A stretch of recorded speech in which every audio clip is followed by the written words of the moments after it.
Hello and welcome everyone. So in this video I will teach you how to draw a diagram of megaloblastic anemia in a easy way. So megaloblastic anemia is caused due to deficiency of vitamin B12 and folic acid. So both these are required for the formation of the bases, mainly the thymidine base, and which forms the structure of DNA. So basically the nucleus is not able to form, and there is a problem in the nuclear maturation. So nuclear maturation is lagging behind while the cytoplasm will mature in the normal way. So nuclear maturation is lagging behind, cytoplasmic maturation is normal. So cytoplasm matures, RNA, ribosome all are formed, and hemoglobinization is also there, but the nuclear maturation is not there, because of which there is ineffective erythropoiesis. And even the other lineages, they are also affected. The WBC's platelets, their production is also decreased. So sometimes even pancytopenia can be seen in a case of megaloblastic anemia. So to draw a diagram of megaloblastic anemia in the PBS, we should know the various morphological changes that can be seen in megaloblastic anemia. So for that, first of all, whenever we draw a diagram of megaloblastic anemia or any anemia, we should first draw a small lymphocyte, because we know that the nucleus of the small lymphocytes, its size is same as that of a normocytic RBC. So normocytic RBC is 7.2 to 8 micron, size of lymphocyte is 8 to 10 micron, and the size of RBC, normal RBC, normocytic RBC is equal to that of the nucleus of small lymphocyte. So we draw a small lymphocyte just for the reference. Now if the size of the RBC is less than that, then we call it a microcyte. And I told you how to draw a diagram of iron deficiency anemia, which is a macrocytic anemia, in the last video. And if the size of RBC is more than the normocyte, then it is called a macrocyte. Now macrocyte are of two types. In megaloblastic anemia, we find a oval macrocyte. So its shape is oval.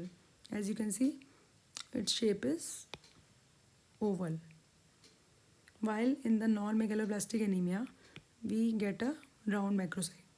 Both of these, their size is more than a normocytic RBC, but the round macrocytes, they are seen in the non-megaloblastic causes like liver disease or hypothyroidism. So in those cases, we see the round macrocytes, while in case of megaloblastic anemia, we get the oval macrocyte. So you should remember this point. This is very important. Next, there is ineffective erythropoiesis. I told you that there is nuclear cytoplasmic asynchrony. So that means that the nucleus is not maturing because of the deficiency of B12 and folate, and DNA is not being able to mate, but the cytoplasm is maturing normally. So because of that, there is nuclear cytoplasmic asynchrony, and it results in ineffective erythropoiesis. So because of that, this ineffective production of the RBCs, there are formation of certain RBC variants. So what are those? First of all, we see the formation of Howell-Jolly body. So in Howell-Jolly body, there is nuclear remnant is present. So here you can see there is the nuclear remnant. It is basophilic and it is made up of DNA. This is very important, very often asked in MCQs and Viva. Next, there is basophilic stippling. So basophilic stippling is all these basophilic dots. These are the remnants of the RNA, and so this results in basophilic stippling. And next is nucleated RBCs. They can also be seen because of the ineffective erythropoiesis. And lastly, the Cabot ring. Cabot ring, they are the mitotic spindles. So they are microtubules and forming the mitotic spindles. So they are also seen in cases of ineffective erythropoiesis. So they are seen like a figure of 8. Here you can see in the RBC there is figure of 8, and this is also basophilic in nature. So these things, they are seen in any case of ineffective erythropoiesis, like even in thalassemia we can see these features wherever there is ineffective erythropoiesis. And lastly, one very important finding, which is hypersegmented neutrophil. Again, it is a feature of megaloblastic anemia and not non-megaloblastic macrocytic anemia. So whenever we see hypersegmented neutrophil, then it suggests possibility of B12 and folate deficiency. So how do we define a hypersegmented neutrophil? It normally, the neutrophils, they have got 3 to 5 lobes. So in a neutrophil, the nucleus has got 3 to 5 lobes. But if more than 5 lobes are present, like 6 or 7, 8, 10, so any number which is more than 5, it is present, then it is called a hypersegmented neutrophil. Additionally, if more than 3% of the neutrophils, they have 5 lobes, so then also it can be called hypersegmented neutrophil. So these features are important for in the morphology of megaloblastic anemia. So this is how we make a diagram of megaloblastic anemia. So let us draw and learn how we draw this diagram. So first of all, in every diagram of anemia, you draw a small lymphocyte for the reference purpose.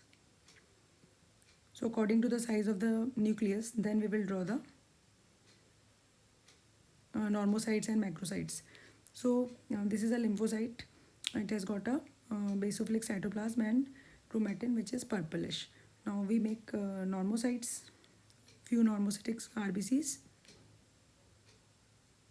After that we make these ovalocytes, because we are drawing the diagram of megaloblastic macrocytic anemia.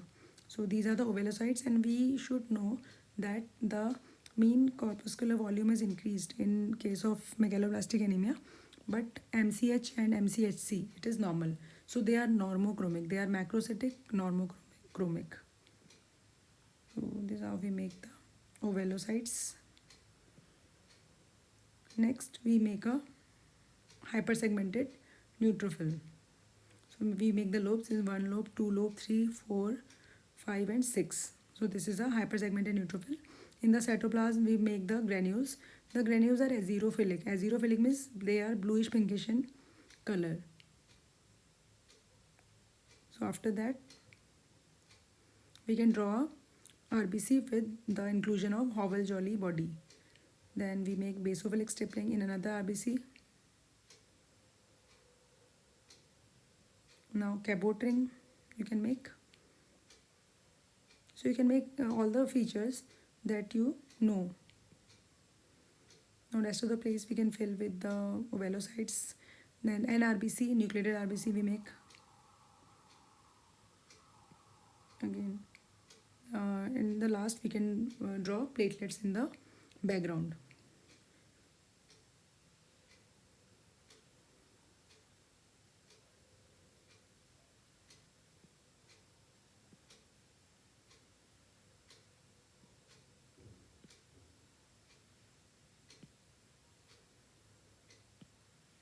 And after that we do the platelets, we do the labeling.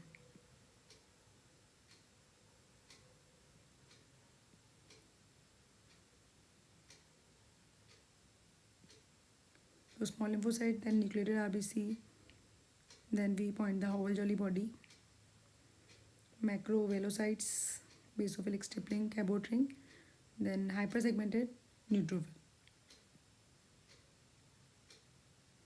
So one more thing, when in the bone marrow examination, in megaloblastic anemia, we see the megaloblast.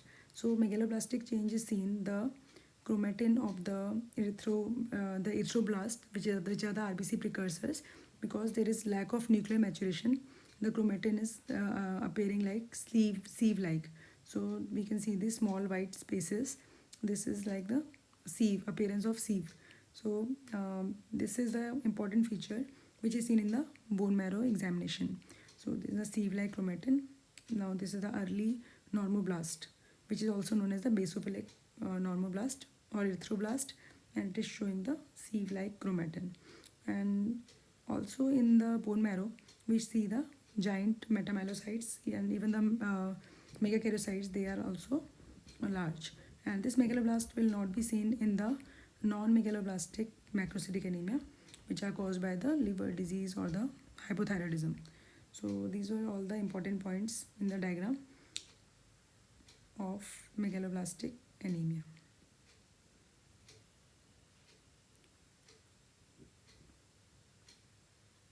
So this image from the Robbins, and you can see this is the image of megaloblastic anemia, and in this smear we can see this is the hypersegmented neutrophil.